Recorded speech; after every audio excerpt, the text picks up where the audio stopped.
Before I begin, I will remind you that this is not a political podcast, and I am no Piers Morgan.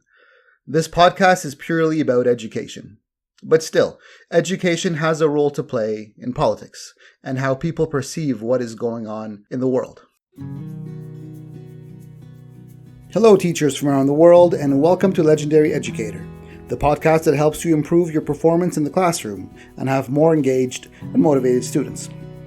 My name is Ramis Takawi. I'm a teacher and instructional coach, and I created this podcast because I'm passionate about education and about students achieving their highest potential. The Israel-Palestine War has been raging on and has no plans of slowing down. We as adults often have a hard time making sense of the conflict and the extent of suffering we are witnessing on our screens. But what about our students? This week on Legendary Educator, how to discuss the Israel-Palestine War in our classroom. The Israel-Palestine War seems to have a different feel than the Ukraine War. Although both are clearly tragic current events, the war between Russia and the Ukraine was between two countries with two national identities. And because of this, the majority of the world watched from a distance, usually taking the side of the oppressed underdog and sending them their thoughts and prayers. But the Middle East conflict is and has always been different, as it is not just a conflict between two countries and national identities, but rather resembles more of a conflict between two cultures, the Israeli Jews and the Muslim Arabs. This is what makes the conflict more personal for a wider number of people. Jews around the world will usually identify with and take the side of Israel, while Arabs and or Muslims will usually identify and take the side of the Palestinians. While the conversation surrounding the Ukraine war was centered around they and them, the conversation surrounding the war in the Middle East more often than not centers around we and us. As I said, more and more people identify with one side or the other. This has resulted in the current conflict between Israel and the Palestinians in Gaza to be at the forefront of everyone's mind. In other words, the war in the Middle East is pretty hard to miss. It's on all social media channels, on every news outlet, and even if you don't partake in social media or watch the news, you'll bump into protests here and there, or overhear somebody discussing the conflict. You can't escape it. You know who else can't escape it? Children. And while adults may have the filter, education, and world experience to be able to make sense of what's going on, although to be completely honest, I've heard many people discuss the situation and they don't have a clue what's going on. But children have not yet developed their senses to be able to confidently discuss this topic. On last week's episode of Legendary Educator, my guest, Dr. E. Scott England, Assistant Professor of Education Leadership, said, and I paraphrase, "It's better to lead these conversations in the classroom, where we are able to guide and moderate, than to have children lead their own unmoderated discussions in the playground."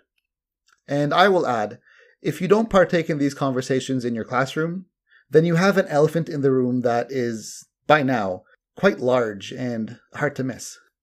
And I understand, most of us aren't political scientists and don't really have a grasp on the situations ourselves. And some of us may be uncomfortable talking about it and hoping the other teacher next door or across the hall will be brave enough to discuss it.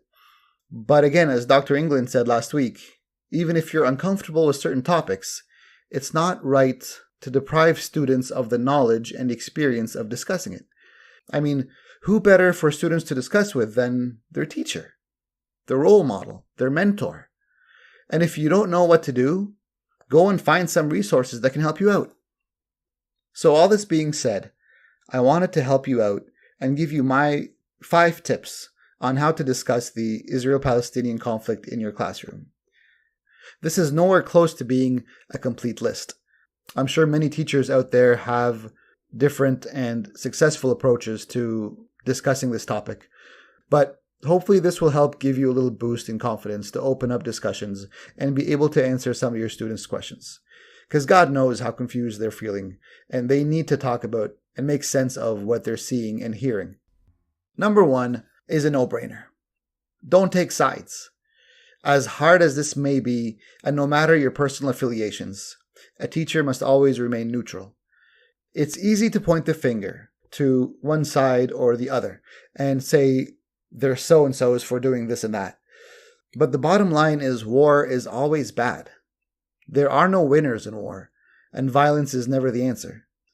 Too many people are paying a heavy price, whether or not they're actually willing to go to war, and the loss of human life is never an answer. That should always remain your stance and your focal point. And there's two main reasons for staying neutral in this conversation. First, in a globalized world that is increasingly multicultural, especially in the United States and in Canada and some European countries, there will inevitably be a mix of students in your class. You'll probably have students from either Jewish heritage or Arab origins in your classroom, or at least students who have already come to some conclusion, either because of their ethnic background, their personal affiliations, their Jewish best friend, or their Arab neighbors. Regardless of the specifics, you'll probably have students who already subscribe to one side or the other. So, you don't want to be the teacher who takes a side, at least not in the classroom. You'll create a war for yourself with your students who subscribe to the opposing side, and that's a can of worms you do not want to open.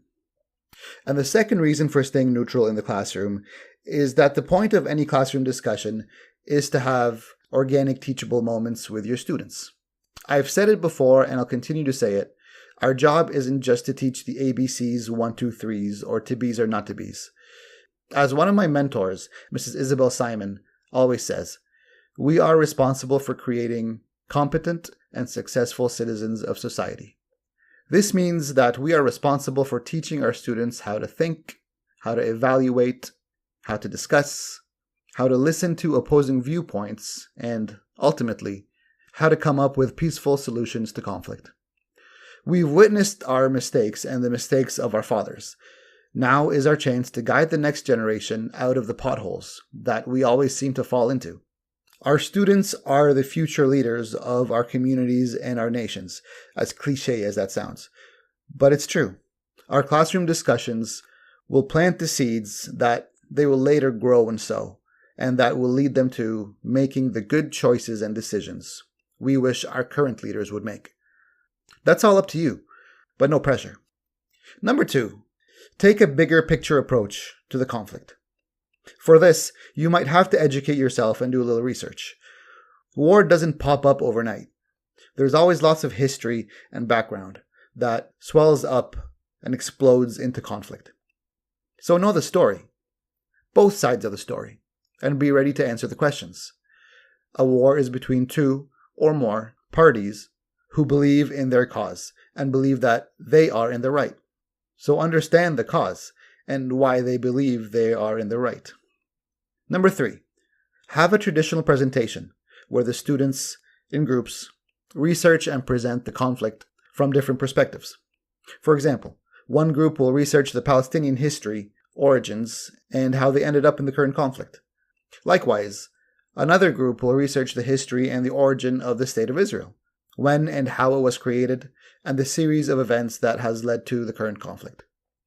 Having the presentations of both sides will widen the scope of the students, where they'll be able to see the bigger picture from both sides of the fence. Number 4, have a class debate. That's always fun. But you're going to have to be super careful and calculated with this approach. What I would do is split your class into 2. But instead of giving them the actual circumstances and the real sides, you'll have to create a new hypothetical environment that matches the current conditions. So, instead of saying, okay, this side is Israel and this side is Palestine, and go, you'll want to create 2 new hypothetical entities. And hey, here you can be creative. For example, take a Star Wars approach. This side is the Galactic Republic, and this side is the Empire. Or put the conflict in space. You guys are Mars, you guys are Venus. Or just create 2 imaginary countries. Then you'll need to prepare the circumstances and background that you will give your students to study, discuss, and come up with their debate points. Then when the students are ready and prepped, have the debate and see what conclusions the students reach. This is a great exercise to teach them how to discuss, debate, and resolve conflicts peacefully using words and not with violence. And number 5, bring in guest speakers to talk to your students. Again, you'll have to be careful who you bring into your classroom because you don't want a one-sided discussion. But maybe bring a war veteran who can tell some stories about their experiences and how tragic and senseless wars really are. Maybe bring in a news anchor to talk about how they learn about the information and the updates going on over there.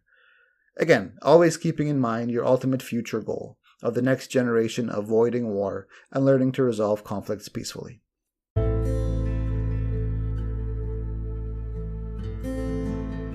So, as difficult as it is to discuss this topic with your students because of the highly sensitive nature of it, the fact remains that it is still happening. There's no avoiding it and there's no escaping it. As the teacher, you won't be able to escape your students asking you questions to try to make sense of it. Whether or not you actually want to discuss it, you won't be able to avoid it. So the best thing you can do is be prepared. Educate yourself. Have a game plan. And instead of allowing the students to come up to you and ask you questions while you're not ready, you should tackle this head on and take control of the conversation. If you don't have these conversations in your classroom, your students will inevitably have them in the playground or in the school cafeteria. Personally, I prefer being able to moderate and guide my students in discussion instead of letting it loose in the playground without supervision. These are just some of the points that came to my mind, but they are absolutely not a complete list. If you have other ideas or have done something different in your classroom, please share them in the comments and let's continue this conversation. God knows a lot of teachers out there need the advice on how to tackle the Israel-Gaza war in their classrooms. That's our show for today. Share this episode with your teacher friends who might benefit from listening to it, and comment and let me know which strategy was your favorite. Don't forget to rate this episode and subscribe. I'm Ramis Takawi, and this is Legendary Educator. Thanks for tuning in. I'll talk to you next time.